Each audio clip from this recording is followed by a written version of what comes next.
being, your spirit, back into the body fully, you start to become more aware of the energy that's there. So like what you picked up from all the things all day long, or the conversations and so forth. And those energy, those vibrations show up as thoughts or feelings, right? Like, oh, I have a pain in my shoulder, or this is what I'm feeling right now, or this is really uncomfortable. Or this memory comes up that's really charged and it brings up the emotion.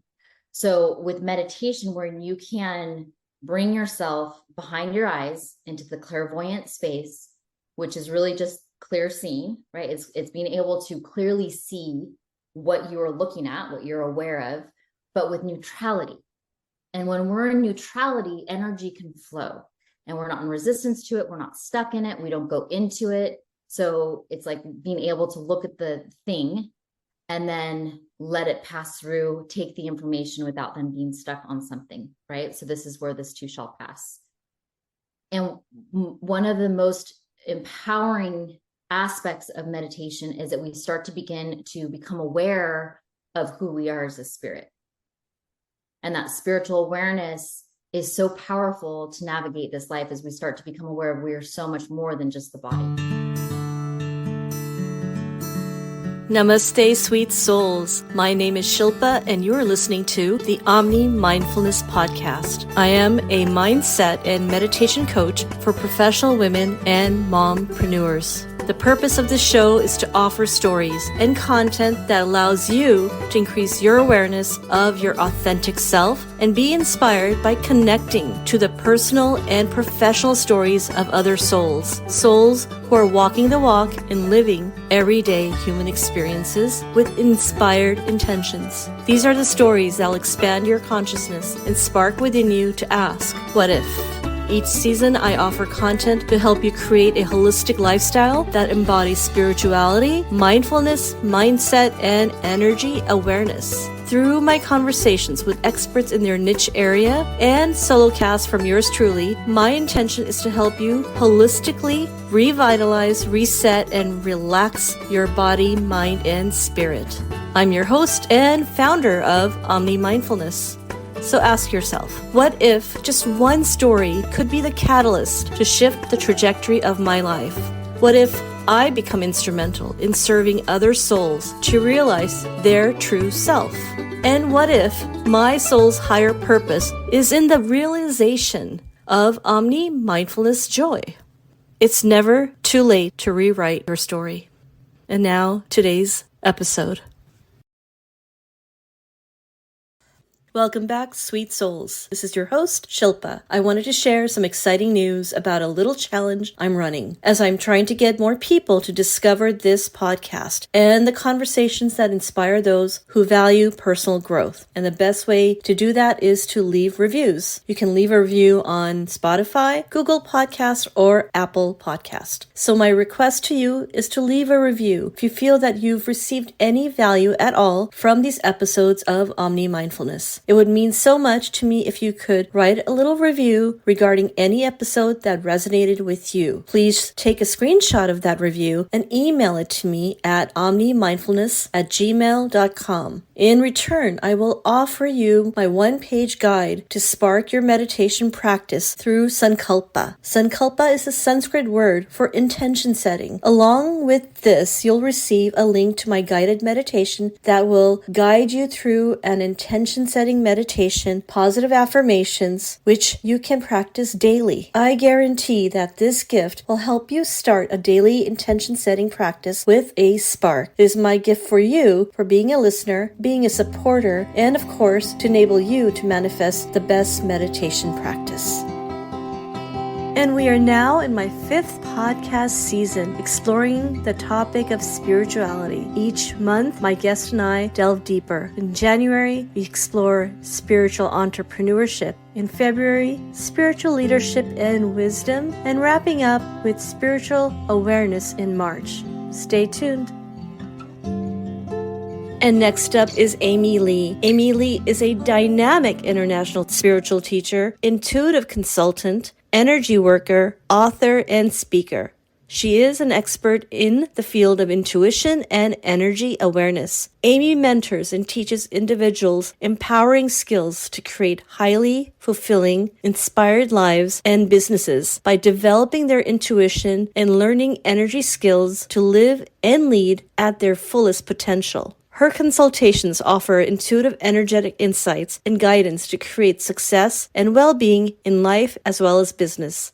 With a unique blend of compassion, neutrality, humor, and truth, Aimee brings all of her experiences and wisdom to support others to reconnect with their spirit, trust their intuition, and expand their energy awareness. Her mission is to help others live life intuitively guided, self-resourced, empowered, and authentic to manifest their best authentic life. Aimee is the founder of Soul Happy, offering courses, group programs, intuitive readings, healing sessions, and private mentorships.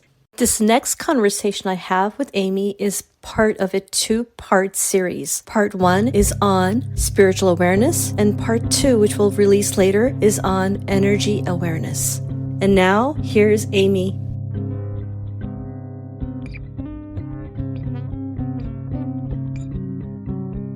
Namaste, Aimee. Namaste. Thank you so much for being here today. Thank you so much for having me. I'm really excited for this conversation, and thank you so much for reaching out to connect. Absolutely, absolutely.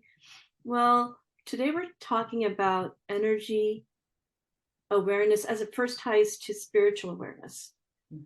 The bigger picture is energy awareness, but spiritual awareness. And I know that your work really speaks to that on so many levels. So for the audience who's not familiar with you, maybe you can give us the 1,000-foot view. Yeah, of how I came into this work, or okay, great.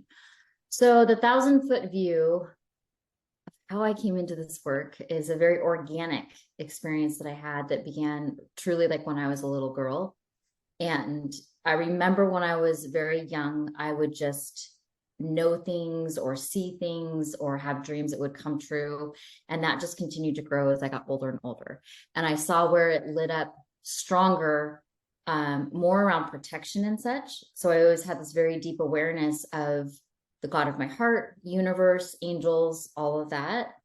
And then I reached a point in my early 20s where it felt almost like something was wrong with me.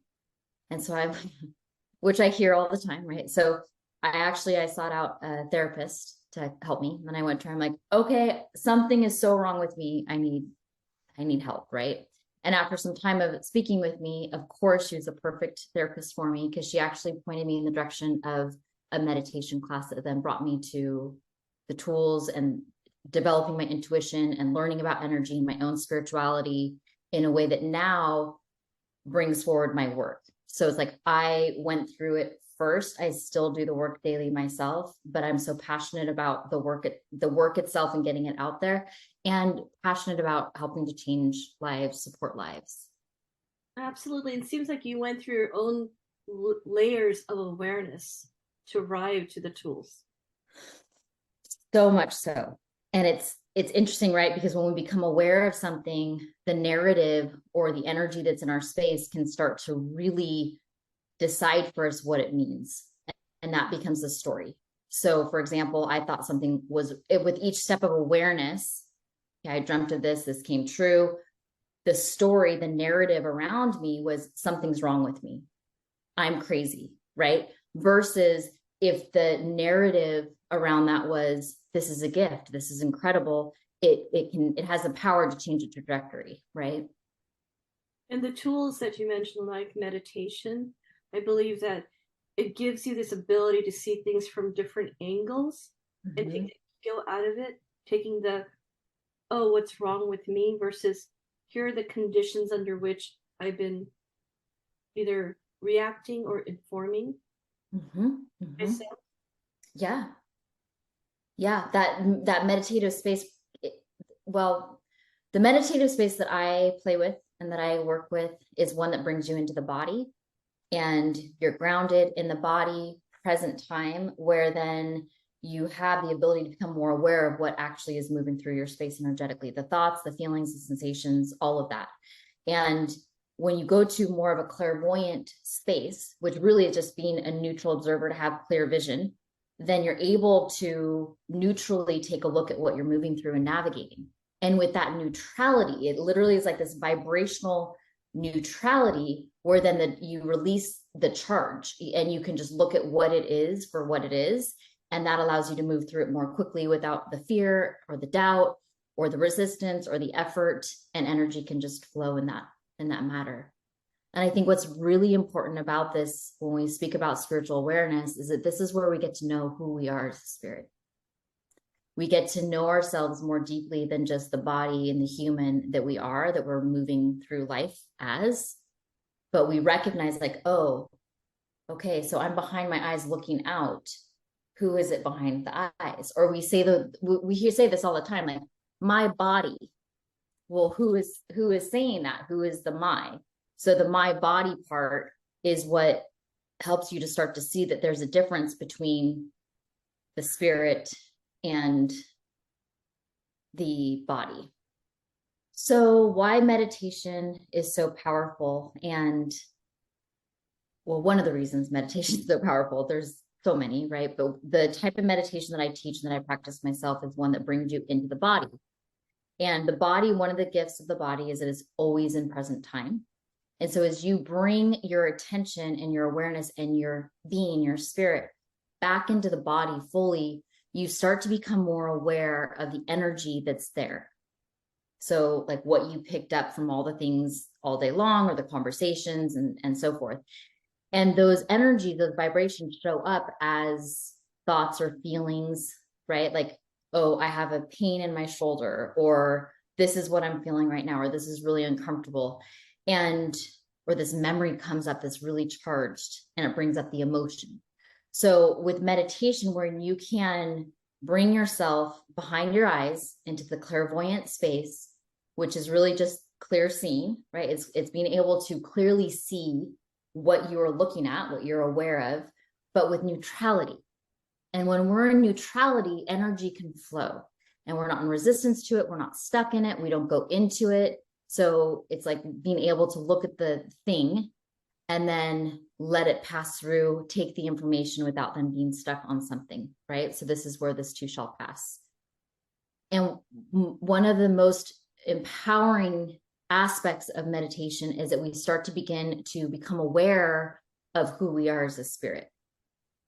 And that spiritual awareness is so powerful to navigate this life as we start to become aware of we are so much more than just the body.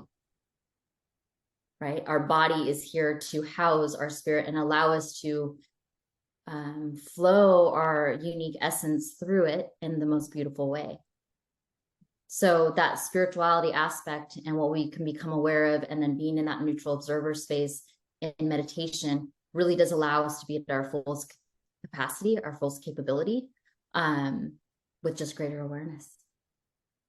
And some of the things that you and I have been connecting over before we hit record was the fact that intuition plays a role in helping us guide us. And often, for myself included, I'm often stuck in the headspace. And when I meditate, it takes a while to slow down that monkey mind, so to speak. And it's only after that calmness that the intuition starts becoming more evident. Maybe you could share more about your perception of the connection between intuition and spiritual awareness. Yeah. So I see intuition as the language of the soul. It's how spirit, God of our heart, universe is speaking to us. And it's soft and subtle. Sometimes maybe a little bit more loud and so forth, but typically it's going to be different than how our intellect processes things and how we're aware of what the intellectual experiences of things, because we're taught that. That's what we go to school for. We learn how to analyze, critical think, do the problems. Like this is our human experience, which is so important and invaluable. We need that. And at the same time, it's also then recognizing that we too are spirit. So the language of the soul, combining that with our human language, allows us to be that much more aware. So the intuition shows us where we need to look. And I speak of this a lot. I see where if we just imagine that our intuition actually informs our intellect, then it changes everything. But really what we mostly do is we want to stay safe, right? Stay in the box, do what works, do what the checklist is. And so then we'll stick with like, okay, well, my intellect or on paper, this looks safest, right? And we will then go, but how do I feel about it? Well, but something's kind of pulling on me, or, but I thought this, or, oh, I was, whatever the intuition was sharing with us, we'll kind of put to the wayside because this looks safe. So I'm going to do this. But we are really turning our backs on ourselves. And so when we can start to look at, okay, actually, what if I reversed that? And I said, okay, here's this decision I need to make. And I've said this for years because my teachers would say it forever, is let me meditate on that. So when people ask me to do something, or I have an opportunity for something, I say, let me meditate on that and I'll get back to you. And really it's like conscious contemplation. Let me look at this and truly see all the different aspects of it. So if I stop before I make that decision and I activate my intuition and I go into that meditative space, and it doesn't mean that you have to formally have eyes closed. You can be walking about your day, but go into that space of let me consciously contemplate this and ask my wisest self, which is my higher self, my intuition, what I need to be aware of in moving this through. And if it's a yes, then great. Now I'm going to hand it off to my intellect, my mind, my body to actually implement and get it done. But it starts to change the relationship of how we see ourselves. Because the other is like the body's the thing, the mind's the thing. And there's only so much that the mind and body can do, not to in any way say that that's small, because we're still learning so much more about it. But I do know that the way I see it is that spirit and energy holds so much possibility. It's all from spirit, right? It's all spirit down.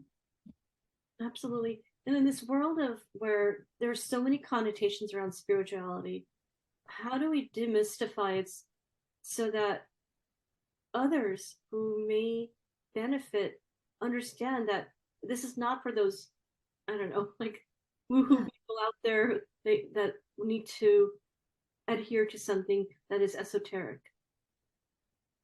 So, gosh, it's a really good question, and it's $1 million question. I think that you've heard me say a couple times here, like God of your heart. So I think what's most important is for each individual, because we're all on our own path, human wise, spirit wise, all of it, we're on our own unique path. And so to find whatever resonates for you. So whoever the God of your heart is, whatever the God of your heart is, whatever languaging helps you to get to that place, it's not about the label or the thing or the structure.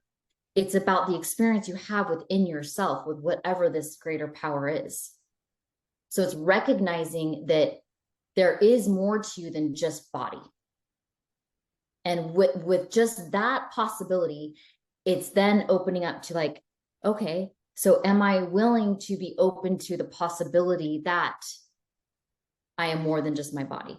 Am I willing to be open to the possibility that I am more than my mind? And starting to open up in that way and see what's there for you, for yourself. I think that's the most important piece, is that it doesn't have to fit within one culture or one religion or one God or one thing.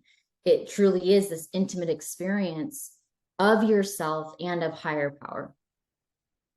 Absolutely. And again, tying it back to meditation, which is such a powerful technique, that's agnostic to the religion or agnostic to the labels of spirituality. It is something that all humans can apply. Yeah, absolutely. I mean, there's so much science backed on meditation now. When I first started doing this work, it was like saying energy or aura or intuition. 20 plus years ago, that was like, you just didn't hear that at all. I was a closet intuitive and clairvoyant for many, many years. And now it's so exciting to see where these words are they're almost thrown around now. They're almost like cool, right? Like the spirituality commercialization. And I think what's important to recognize is that these words, they offer an opening. And so each person gets to fill into what is that invitation for themselves. But with that, then that science-backed information showing what it does to the body physiologically, the changes and the shifts that meditation offer to the body, the stress reduction, like all the practical things. So if that's the entry point for somebody and that's why they're doing it, fabulous. That's exactly where they are on their path, and that's exactly where they need to be. And there's no judgment on that. Just like somebody who's going to go and meditate from a spiritual perspective for 5 months on a mountaintop. Neither one is better or worse. There's no hierarchy. It's all about all of us being on our own path. That's it. And the benefits are the same.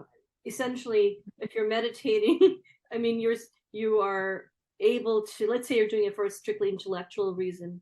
Neuroplasticity basically informs us, neuroplasticity informs us that we are able to now reprogram the brain and change conditions on how we react and respond, which is a human condition we all deal with, especially when we all are dealing with fear.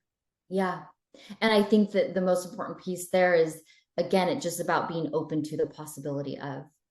So saying, yes, I'm going to close my eyes and meditate, and being open to change. Because, years and years ago, I never get clients like this anymore. But when I first began, I had a couple of clients that came to me for intuitive readings, for clairvoyant readings. And the energy that they came forward with was like, I don't believe this, so prove it.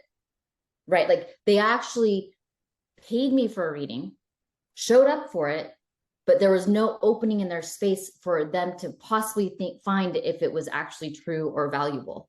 It was like more of this prove it energy. I actually stopped one of the readings and I said, I can't help you. It's okay. Like you're not into this, you're not open. So this is not going to benefit you or me. So I ended it. So the same idea with meditation or any practice, anything in life, we have to be open to the possibility that this will support us, that this will grow us, that this will bring us to an outcome that we truly desire, whether we're even willing to share with ourselves or not what we actually really want, right? So that opening is, yes, I'm open to the possibility. And then as far as like, you're saying it'll be the same, regardless of like, if you're reaching it from a science or a spiritual perspective, yes, like physiologically, yes. And I will offer though, that it continues to grow and evolve. And the main difference is going to be the awareness and what you'll allow yourself to become aware of. Right. And it's so subtle on some level, like you and I earlier before I hit record, talked about the concept of being empathetic or an empath or clairvoyant. These concepts don't necessarily need to be those esoteric concepts. Right. They don't. They don't. You can put them in. I was in corporate America for quite some time, many years, and I was very successful at what I did. And towards the latter part of my career in corporate, I was success coach. I worked with organizations on going in and working with the people to help them become even better in their own personal life as well as then at work, because that of course impacts. And I did amazing work and I was very successful at it. And this is the thing. I went in there with an intuitive perspective and an energetic spiritual perspective. And with that awareness, I didn't change who I am. The verbiage changed, but I didn't change who I was or how I was working. I'm an intuitive individual. So of course I'm going to keep that flowing. And that actually very much helped myself and then also the companies I was working with. And the work that you're doing now, maybe you could share a little deeper how what that entails and the tools that you provide there, such as the quiz. Maybe you could share more about the quiz. Yeah. So the quiz is an intuitive quiz where you start to learn about how your intuition speaks to you. It's about learning the language of your soul, which I spoke to a little bit earlier. And it's a really fun, pretty short quiz where you go through and ask questions of like, do you ever hear this? Or do you see things? Or do you speak in analogies? These questions that help to shine light on the way that your intuition predominantly speaks to you. And there's 4 different ways, four clairs, if you will, the 4 different types. And I've given them fun names and all of that. And it's one of those things where you start to learn, oh, that's what intuition is. And what's so important about learning that is that then you get to start to build a really strong, beautiful, loving relationship with your intuition. One where then you learn to trust it and you learn to act on it, and it just grows and gets stronger and stronger. It's like any relationship needs communication in order for it to be healthy and to thrive and to grow. But so often we'll just think of intuition as something outside of ourselves, or somebody else has it, or it's in there, but I don't trust it. And it's kind of tucked away. And when we can start to actually bring it into our forefront of our daily lives and have communication with it. But again, first you have to know, how is it speaking to me?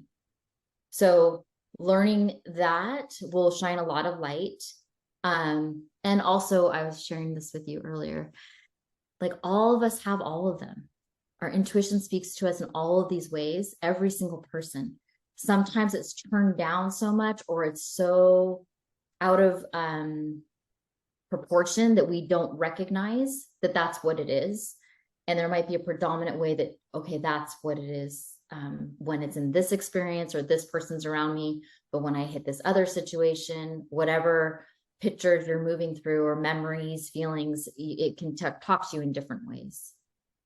And given that we are now sort of leaving this era of the post-pandemic, hopefully, Yeah. and I believe that a lot of people had all these layers of fear on whether it's the mental or physical, or having things energy blocked in your body. How does intuition help you release and heal? So it allows you to become aware of it. We can't change anything that we're not aware of.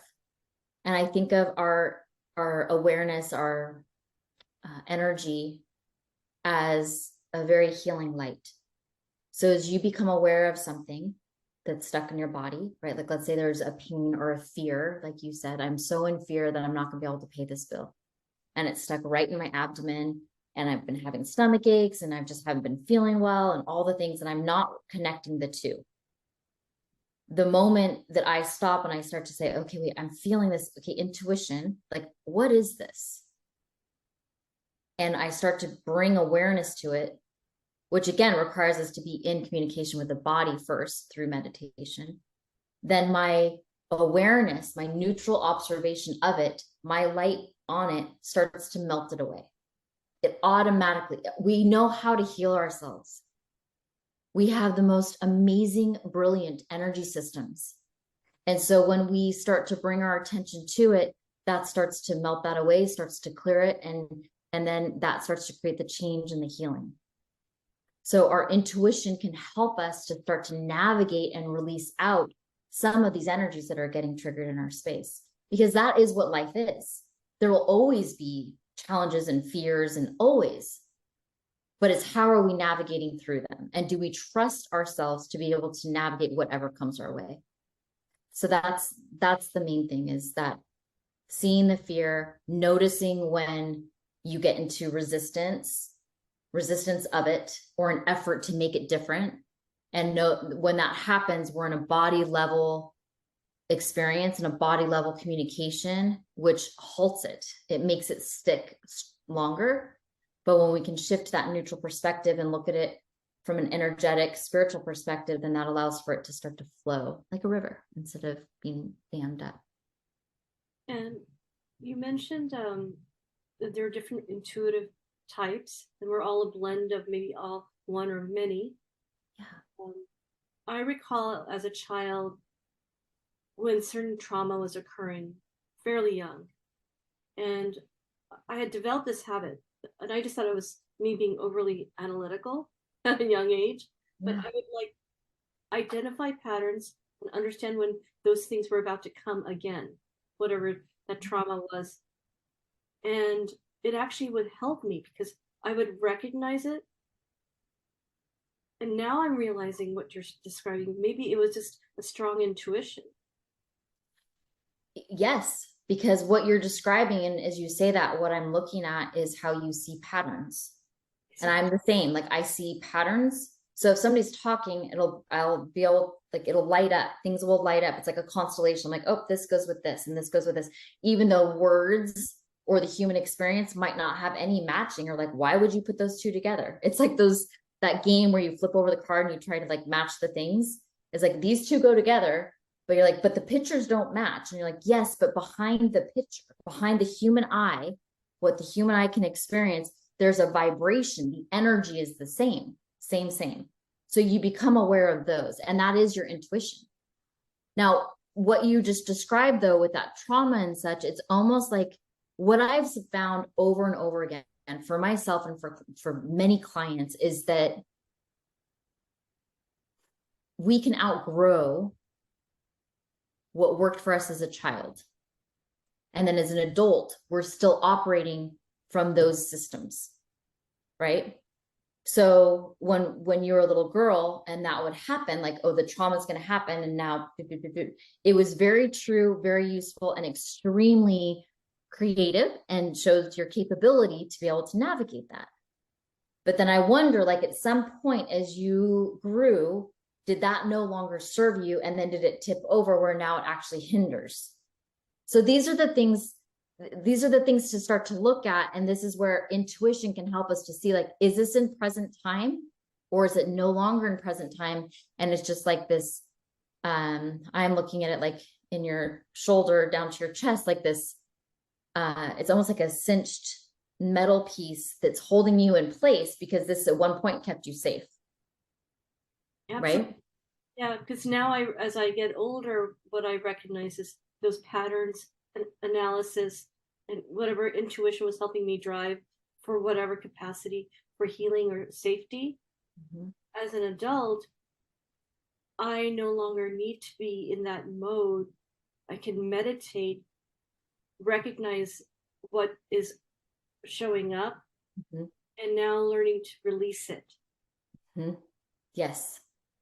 It's just like when I've seen this a lot in readings and healings, that in our younger years as a child, it was important for our survival to heal our mom or heal our dad, and to take on the energy and be the peacemaker, because truly at that point in our lives, our survival was dependent on it. Like it literally was. So then, yes, it's almost, I don't want to say it's an even exchange in any way, but it was necessary for us to survive and move through. But if we keep that when we're grown adults and we no longer have parents who we are relying on for our survival because we are grown, we're no longer children, then that same pattern can create harm. So with intuitive awareness, you can, and the way that I see intuition light up the most for me is through questions. So a random question can come into play, or you have a feeling that's like, I wonder why I have that feeling. And again, any question is, I call it intuitive curiosity. Any question creates a doorway and a pathway to learn more. The questions lead to another question that leads to another. It's like breadcrumbs back to your truth and to the source of what's actually happening. So allowing yourself to be intuitively curious about, I notice that I always do this, or that I feel this, or I wonder why I'm not able to manifest this, and just allow the answers to be shown to yourself, not intellectually curious, trying to find the answer, but intuitively curious, letting it present. Let the answer present to you. Now, going back to your quiz, what is the most common type of pattern you often see in the quizzes? Like where you're not surprised, you're like, yeah, I can see that. Yeah, I'd say that majority come back as, because I do go through and I read them because I think they're fascinating and I love to see who's with me, who's in my world. Central creative is the number one. And central creative is all about the feeling. It's reading energy from your second chakra. And we do this, most women do this mostly, right? Men as well, but I would say that predominantly women. So it's a natural process of, let's say you're going into this room and you open the door and you walk in the room. Immediately, there's this scanner that we have in the second chakra that starts to scan the room to say, am I safe? What's happening in this room? Are my children safe? Right? Like all of the people that I care for, the nurturing and the loving, the feelings of it. And then we feel what's happening in that room. That's why a lot of us can recognize like, oh, something feels off, or it feels stressful, but not a word is being said, or this feels so amazing. We get a sense of the energy through feeling it. So the thing with this, and this is why I bring it into when you sign up for the quiz and you take it and you learn, then I educate you more so as like how to work with that and then also grow into the other ones. Because what I found is that, and what my learning is in my training is that actually though, if we're only in the second chakra, in that sensual creative space, then we're more susceptible to become it, because it is such a body level experience that then it's like, wait, am I upset? Are you upset? Is this my energy? Is this your energy? And that's where we get into what I was describing earlier as to how I got into this work, is like something's wrong with it. But when we can feel it, and then the trick that I have for this is like, okay, great. So here I am feeling this sensation. If I could give it a color, what color is this emotion? What color is this information that I'm aware of through being a creative sensual? And then the moment I see it as a color, I'm immediately bringing it into a clairvoyant space of being able to see it. And in that clairvoyant space, again, you're a neutral observer. So then the charge is gone and you can see what it is. This is why I teach predominantly, I have a really big course training on the clairvoyant space. All of them are so beautiful and amazing, and they all work together, but learning how to work with them together is very, very powerful. Absolutely. I feel that a lot of this information you're giving, whether it's the intellectual brain side or the other side, it gives them the tools to at least tap into this energy. Yeah, absolutely. Yeah. And I would say, like, with the intellectual side, for anybody who's watching, like, if you notice yourself saying like, yeah, but, right. Or, well, that's just, right. Because we'll do this a lot. We'll get an intuitive hit and then we'll rationalize it. Yeah, but that just happened because of this or that, or somebody else. We'll share it with somebody else. And then they'll like put it, well, that just happened because of this, and this. And it steals the magic from it, right? But it's recognizing if that's your pattern, there's a fear, most likely at some point in your life, most likely as a child, you were either shamed or told that was ridiculous, or in some way, an adult picture came in and shut that part of you off. It was unsafe for you to connect with that. And what I want to offer is that it's a choice in present time to reopen it, to go back and go, let me explore this part of me, which is your spiritual right. Every single individual has these tools and these abilities, and it is a skill to develop and to cultivate. And going back to spiritual right, I believe that, again, whether or not people are buying into the concept of spirituality, just knowing that each of us have the ability to heal through improved awareness of where we're coming from. That alone is so powerful. Yeah. And I think it goes back to words. Words hold energy. And so when people ask me what I do, like, actually, I haven't gotten these questions in a long, long time, so it's showing me where I'm at. But I used to get asked all the time, like, well, what's the difference between a clairvoyant, an intuitive, and a psychic? I'm like, well, which one do you feel most comfortable with? Well, intuitive, because psychic is just, and what happens is that there's a picture in people's minds. They have a meaning behind a word. And that meaning either makes it safe or unsafe, or good or bad.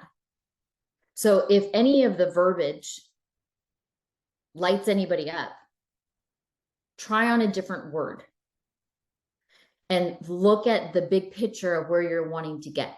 You want more peace. You want to feel better. You just want to feel good. You want more abundance. You want to know yourself better. You want to take better care of yourself. Like that is where you're going. And so it's recognizing, if you so choose to explore this spiritual path, just change the verbiage, or recognize if it gets lit up and go, okay, but that doesn't have to be what it's bringing up for you. It doesn't have to mean that. It can mean something different. This is where connecting with the language of the soul is so important, because it's like, let yourself just feel yourself through it. Let yourself just see yourself through it versus intellectually tell yourself the things. That is so powerful. I have a friend who's in this space generally, but a little more on the intellectual side. And she will talk about clarity, and she helps me bring clarity on problems I'm trying to solve. But the moment I'll say spirituality, she'll say, oh, but that's not in my wheelhouse. Right. And you can ask her, well, when I say spirituality, what are the thoughts that come up? What's the feeling that comes up? What's the picture that come up? Well, my mom was so spiritual and it was off to this side, and then it cut everybody else out. And so then that's bad, because she was into spirituality. So spirituality now is, I don't want that. But if I am spiritual, then that's what's going to happen. So that's what I mean. Like they hold charges and they hold pictures. So then it's like, well, so if that wasn't it, what would you want it to be for yourself? This is where mindset comes into, right? Like the energetic mindset, because thoughts and mindset is just a different form of energy. So then it's, you get to choose what you want your belief to be about it. And Aimee, what you described also intuitively sparked a thought in my head about, what is the outcome you're seeking? And most likely, just about everyone you and I know, they want to feel peace and calmness. Yeah, they want to be content. Want. and to be content and feel connected. Yes. And I think that it's amazing, it's incredible to live at this time, because there is this, to use the total woo word, awakening, but there is more consciousness, and it's being born from this drive of so much pressure from the external worldly things that are happening on a personal level, collectively, all of it, that then it's like there's nowhere else to go. It's closing in, right? The feeling is like it's closing in, or I'm outside of myself, or I'm not even like remembering my days. It's just this, I wake up, I do this, and I don't even remember my day. There's no joy in it. It's just flat. We're not living. That's not living. That's not why we're here. So really it's about feeling connected to yourself so you can be engaged in your life. And when you're engaged in your life, you're present to all the things. And this is the difference. This is where we start to shift into experiencing ordinary things in extraordinary ways. But we're seeking these extraordinary things. I need to have 5 million followers, and I need to write 5 million books, and I need to be on this show, and I need to, buy these cars, or like all of these things that are extraordinary. Like I've watched where our dreams are getting bigger almost, which is amazing. But some of it is an unhealthy, like fantasy of escaping the pain that we're in our day-to-day lives. As soon as I have 5 yachts, right? Like, or as soon as I'm named this at my work, as soon as I get this promotion. But these are all external things that seem extraordinary. But if we start to come inward, connect with who we are as spirit, and look up the scientific term of spirit, and if that stops you, but who we are more than just our flesh and blood, and start to connect to ourselves and let it be simple, then all of a sudden we have the ability to experience the ordinary moments in life as absolutely extraordinary. that is the perfect segue for the second part of our conversation, because you touched upon it intuitively just for both of us. Energy awareness. Your thoughts? Thanks again for tuning in. Check out the links in the description, and please subscribe, follow, and share, and continue to practice Omni Mindfulness.